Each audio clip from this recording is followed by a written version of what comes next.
I have asked that there some students from both churches, 3 from Crossroads, 3 from Oak Hills, come up to the stage right now. So as they're making their way up to the stage, I just want to do a little exercise to make a point about being observant. Me, I am not an observant person. Like, I go home, and every time I'm away, so this week, my wife will either buy a piece of furniture, paint something in the house, like a whole room, or just rearrange the furniture. I won't even notice when I get home. Like, she'll have to tell me what she did. And I know she does this. I should pay attention.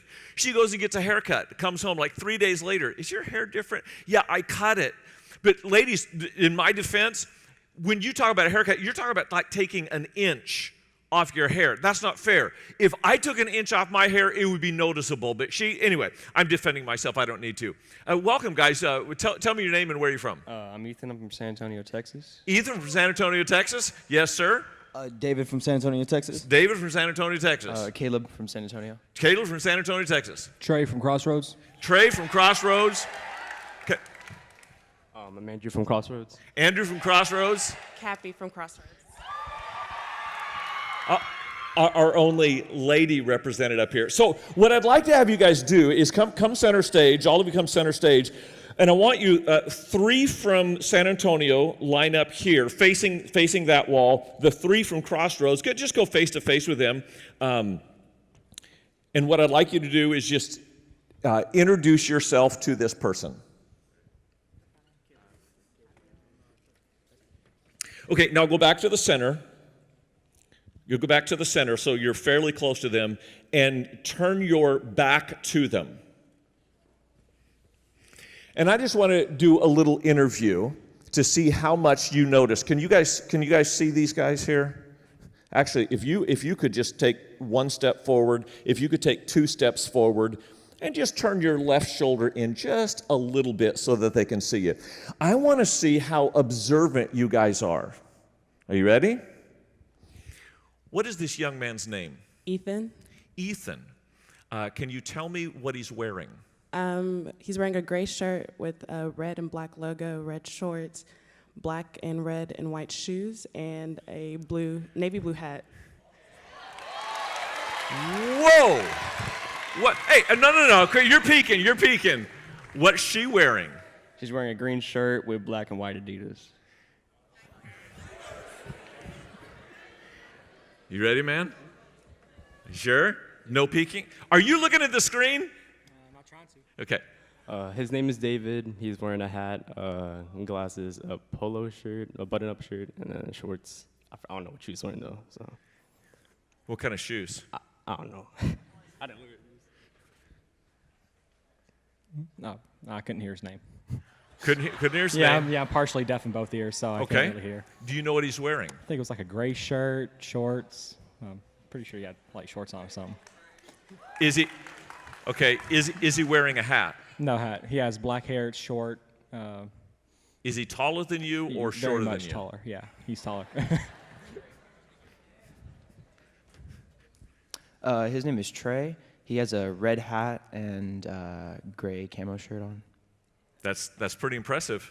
His name's Andrew. He's wearing a black shorts, white shirt with a Bulls hat.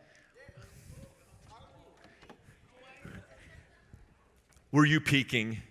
Yes. All right, give him a hand, everybody. Thank you, guys. You can go back to your seats. And while they're going back to their seats, here's a little test for you. Watch this video. The monkey business illusion. Count how many times the players wearing white pass the ball.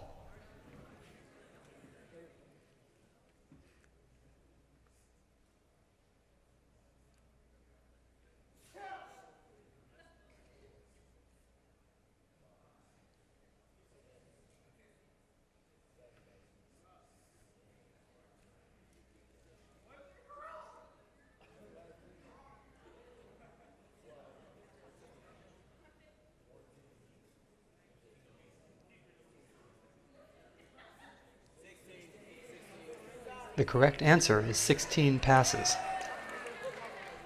Did you spot the gorilla?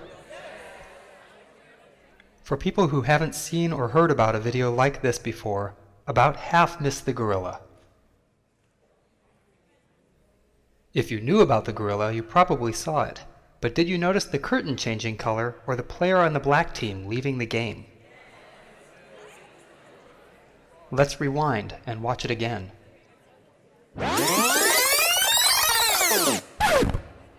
Here comes the gorilla, and there goes a player, and the curtain is changing from red to gold.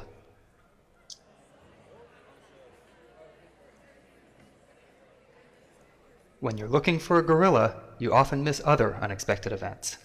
Okay, so just show of And hands. that's the monkey business illusion. How many of you have never seen the video before? Just never seen the video before. Okay, if you've never seen the video before, keep your hands up if you did not see the gorilla. You missed the gorilla completely. I missed the gorilla the first time. So then when I watch this one and I'm looking for the gorilla and the curtain changes, I'm just going, oh, no way. Did you know that your inability to see everything is God's gift to you? It's actually God's gift, because there are some people with a condition that they notice too much. Like they'll notice sounds, and you'll hear them in auditoriums that actually put headphones on or earplugs in. A lot of students with disabilities are overly sensitive to sounds. Some people see too much and they just get like crazy schizophrenic. If you paid attention to everything happening right now, the sound of the back of the stage, the color of the lights, the number of instruments on this, if you paid attention to everything, you would literally go crazy. So there's a lesson here for us. You will always see what you're looking for. And that's true in the Bible as well. And this week, we're going to talk about a guy named Peter. If you're new to church, he was one of the best friends of Jesus. He was a fisherman, and he spent a lot of time following Jesus. He became really the key leader of the early church. His name is Peter. And if you see what Peter sees, then your life can be transformed this week. So I want to read one passage of Scripture. It's a story about a time. Again, if you're a pre-Christian or a post-Christian, this may seem like a fairy tale to you. I'm telling you, it really happened. Where in the middle of a storm, Jesus comes walking to the disciples out on a lake. They're in a boat. They're about to drown. And they've been struggling at the oars all night for hours and hours. They're exhausted, they're scared, they're frightened, and they're probably upset with each other because they have to keep bailing out the boat. Peter sees a figure walking across the water, and it turns out to be Jesus, and Jesus calls him to walk on the water. That's the story. I'm going to read it in a minute. But what I want to do is start up in verse 22. If you have a Bible, it's Matthew chapter 14, verse 22. It says, immediately Jesus made the disciples get in the boat and go ahead of him to the other side while he dismissed the crowd. Question, what do you see? What do you see? There's a word that begins the sentence. It is immediately. And so if you have eyes to see, you want to kind of be observant. Immediately after what? Well, if you back up, Jesus just fed 5,000 people. Which to me is like one of two miracles. I wish I had been there to see how he did it. Because the little boy comes up and 5 loaves and 2 fish. Jesus prays and 5,000 men plus women plus children are fed. So my question is, like, how did he do it? Was he like a blackjack dealer in Vegas, or did he just like pray and it was all there? Wish I'd have been there. Wasn't. But here's what I noticed. 2 things.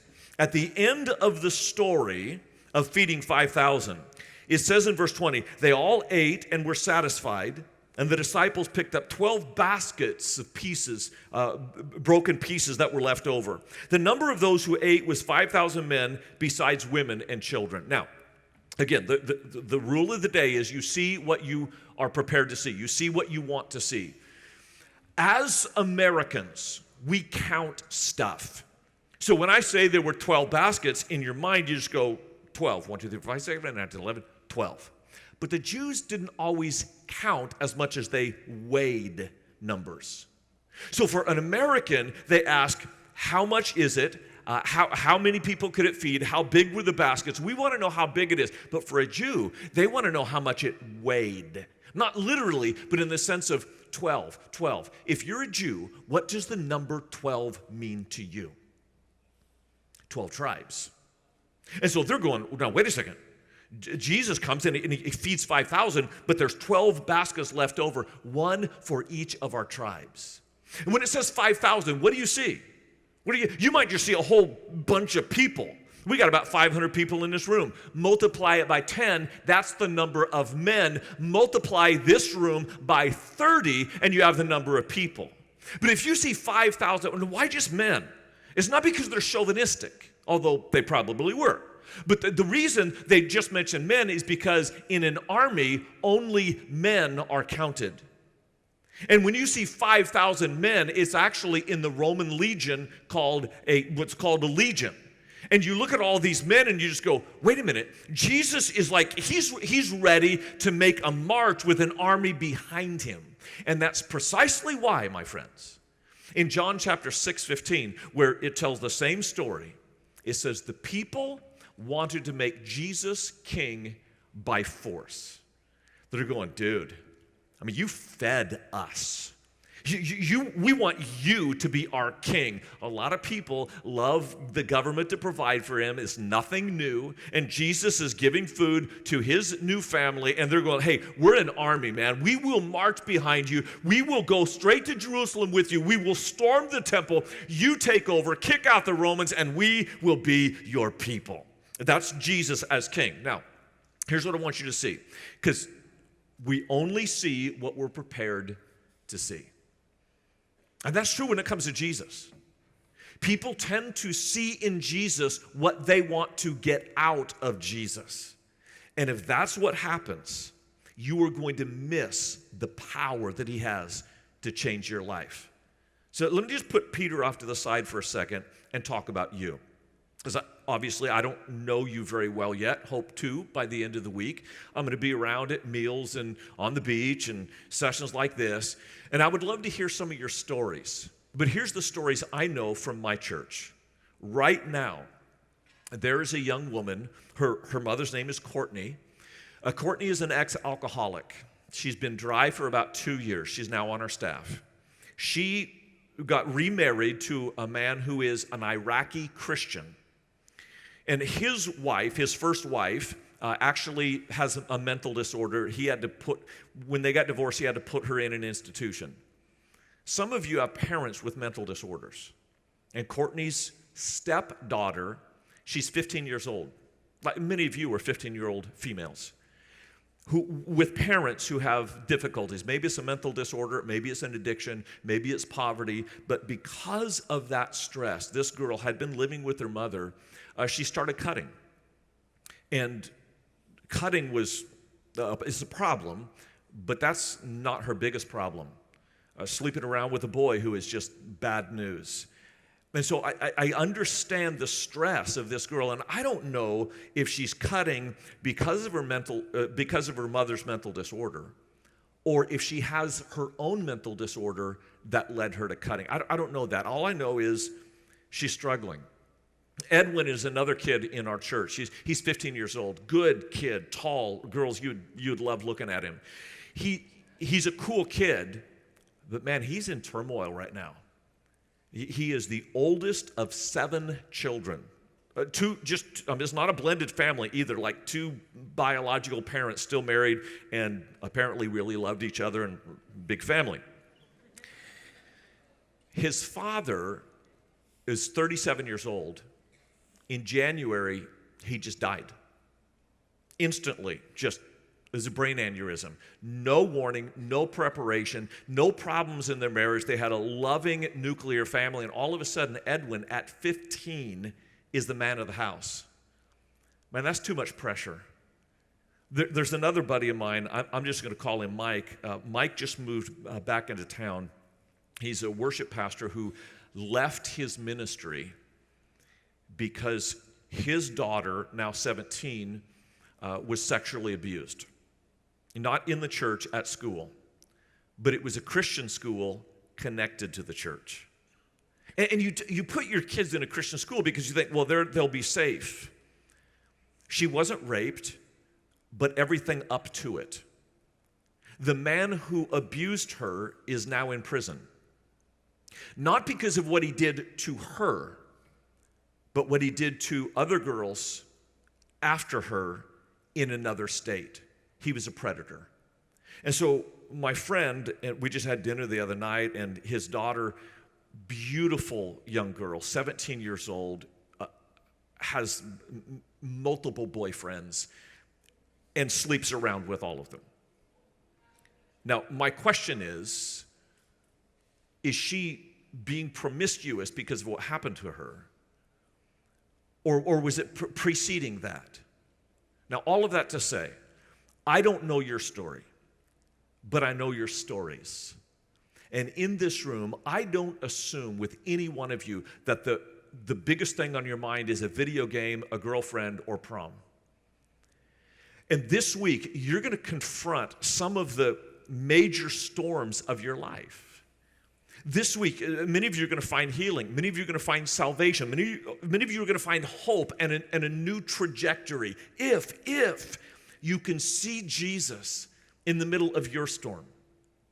Now, I know that your storm isn't Peter's storm, but let me just show you the story to see one major life lesson that might be really helpful for you this week. If you can see, for some of you, the gorilla is going to walk across the stage and you're never going to see Jesus for who he really is. All you're going to see in Jesus is, man, he's a king. He's an incredible guy. He's a great teacher. That is not enough. Jesus dismissed the crowds.